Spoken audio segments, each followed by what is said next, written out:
Japanese general Hideki Tojo is a responsible.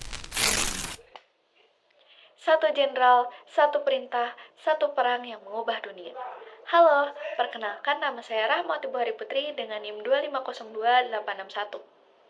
Di sini saya akan menceritakan kisah tentang Hideki Tojo, arsitek di balik ekspansi Jepang yang mengguncang Asia Pasifik dan menyentuh langsung tanah Indonesia.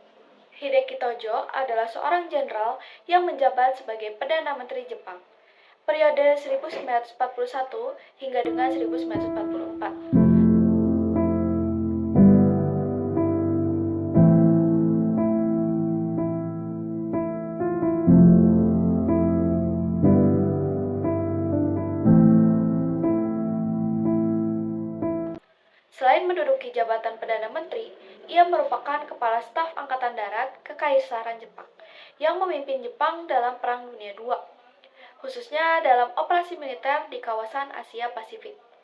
Sebagai orang yang paling berkuasa di Jepang kala itu, ia menjadi salah satu arsitek kebijakan ekspansionisme Jepang di Asia Pasifik. Kaum militeris mayoritas memegang kendali dalam kabinet Jepang. Mengenai pengangkatan Hideki Tojo sebagai Perdana Menteri merupakan usulan kaum militer kepada Kaisar. Pemilihan Tojo diharapkan untuk melancarkan ekspansi di Asia. Kontrol nasionalisme dan imperialisme adalah kebijakan utamanya, sehingga Jepang terlibat ke dalam Perang Pasifik. Di bawah kepemimpinan Perdana Menteri Jepang, Hideki Tojo. Selain tujuan ekonomi, ada juga tujuan politik, yaitu membentuk suatu kawasan kemakmuran Asia Timur. Tojo melaksanakan rencana yang sudah disusun sejak April 1941, yaitu menyerang pangkalan militer Amerika Serikat Pearl Harbor di Hawaii pada tanggal 7 Desember 1941. Setelah itu, Jepang mengalami serentetan kemenangan dan membuat Tojo serta peninggi lainnya mengalami apa yang disebut masyarakat saat itu sebagai penyakit kemenangan. Tetapi, kekalahan di Jepang di pertempuran Midway mengubah keseimbangan kekuatan militer antara Jepang dan sekutu.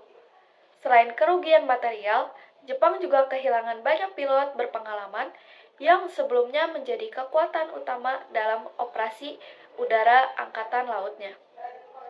Akibatnya, sejak pertengahan tahun 1942, Jepang mulai beralih dari strategi ofensif menjadi strategi defensif.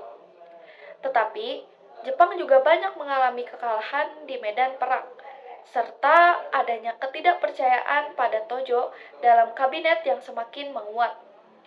Sehingga pada saat itu penasihat kaisar mengusulkan untuk memberhentikannya sebagai Perdana Menteri. Pendudukan Jepang di Indonesia selama Perang Dunia II periode 1942 hingga 1945 menjadi titik balik dalam sejarah kekuasaan kolonial di Asia Tenggara. Jepang menggantikan Belanda sebagai penguasa, menerapkan pemerintahan militer yang represif, namun juga membuka ruang bagi tumbuhnya nasionalisme Indonesia. Penerapan kebijakan pemerintahan kedudukan Jepang di bidang ekonomi berfokus pada pemanfaatan sumber daya untuk mendukung kebutuhan perang yang berdampak pada penderitaan rakyat. Penerapan kebijakan di bidang sosial berfokus pada mobilisasi Romusa dan pengerahan Jugun Ianfu. Meskipun banyak yang merasa tertekan, pendudukan Jepang juga menumbuhkan rasa perlawanan. Banyak perjuangan Indonesia yang kelak berperan dalam revolusi kemerdekaan muncul dari periode ini, baik dalam organisasi maupun gerakan bawah tanah.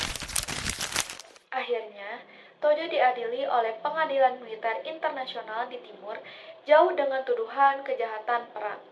Ia divonis hukuman mati dengan cara digantung pada tanggal 12 November 1948 dan eksekusinya dilaksanakan pada 23 Desember 1948. Dalam pernyataan terakhirnya, ia meminta maaf atas kekejaman yang dilakukan Jepang dan meminta Amerika Serikat agar memberikan pengampunan bagi rakyat Jepang yang menjadi korban bom atom pada saat itu. Hideki Tojo adalah contoh nyata bagaimana seorang pemimpin militer bisa mengubah jalannya sejarah dunia. Keputusannya menyerang Pearl Harbor menarik Amerika Serikat ke dalam Perang Dunia II, yang akhirnya mempercepat kekalahan Jepang dan membuka jalan bagi kemerdekaan Indonesia pada tahun 1945.